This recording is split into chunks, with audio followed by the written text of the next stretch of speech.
हैं, क्या सबको हनुमान चालीसा आती है?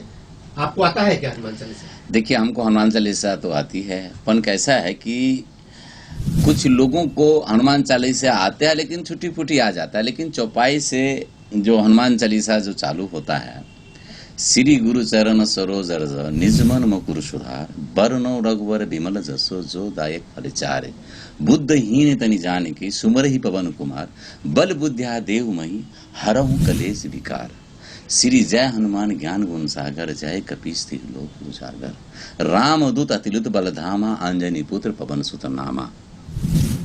मुझे आता है, सनातन धर्म के जो भी हिंदू हैं कुछ न कुछ उनको हनुमान चालीसा आता है।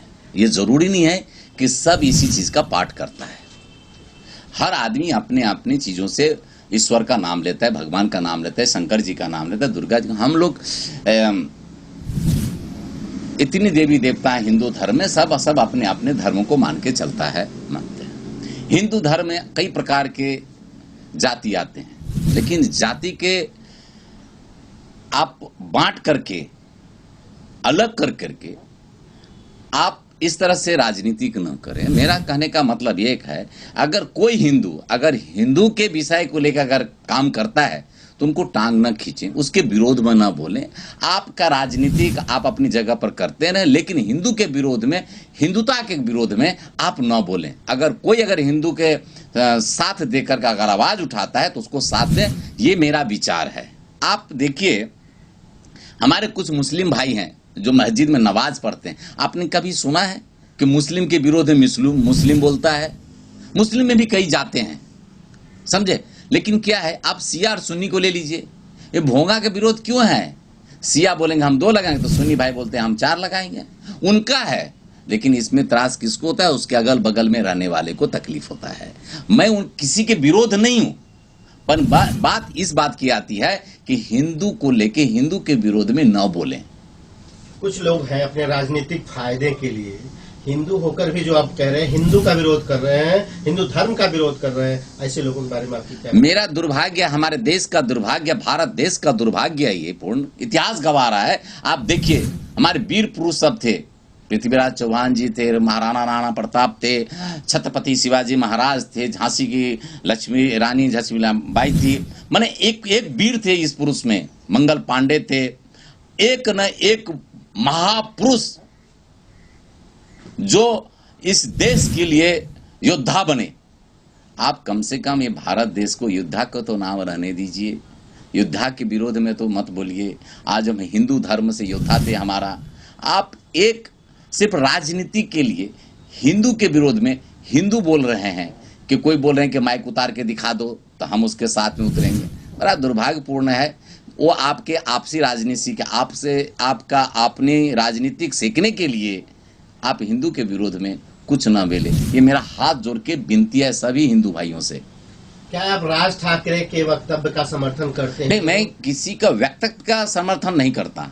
मैं समर्थन नहीं करता हूँ, मैं समर्थन उन्हीं का कर रहा हूँ। मैं हिंदू हूँ, हिंदू मेरा सब भाई है, और हिंदू अगर कुछ भी अगर होता है तो मैं उसके लिए अपना बलिदान देने को भी तैयार होऊंगा।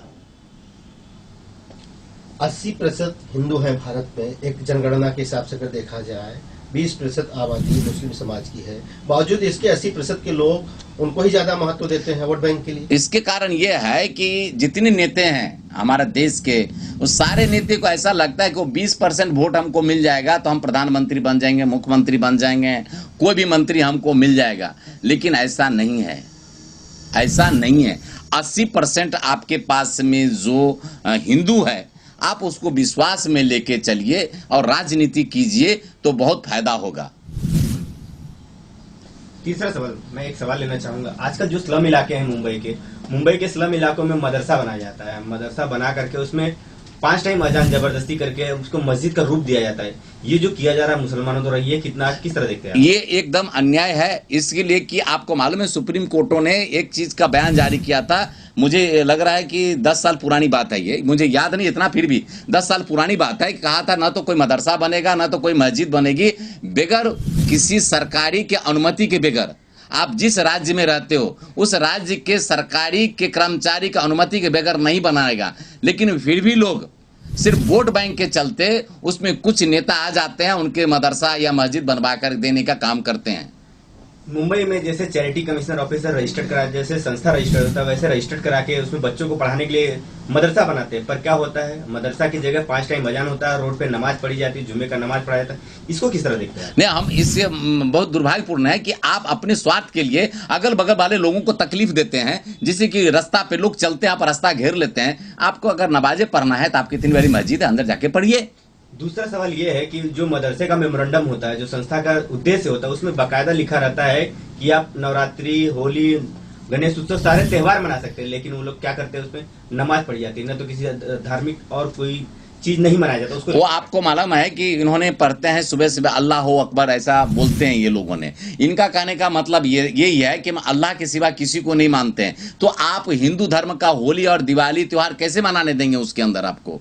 क्योंकि हम लोग मूर्ति पूजा करते हैं, वो लोग मूर्ति पूजा करते ही नहीं है, तो आपको कैसे जाने देंगे उसके अंदर? दूसरी बात, अगर धर्मा आयुक्त से कोई काम अगर रजिस्ट्रेशन करके लिया गया है, लेकिन आप जब स्ट्रक्चर कोई तैयार करते हो तो उसकी परमिशन लगते हैं। मुंबई के अंदर में महानगर पालिका उसको परमिशन देती है। अगर महानगर पालिका अगर परमिशन नहीं देते हैं तो बनाने का उनको राइट नहीं है।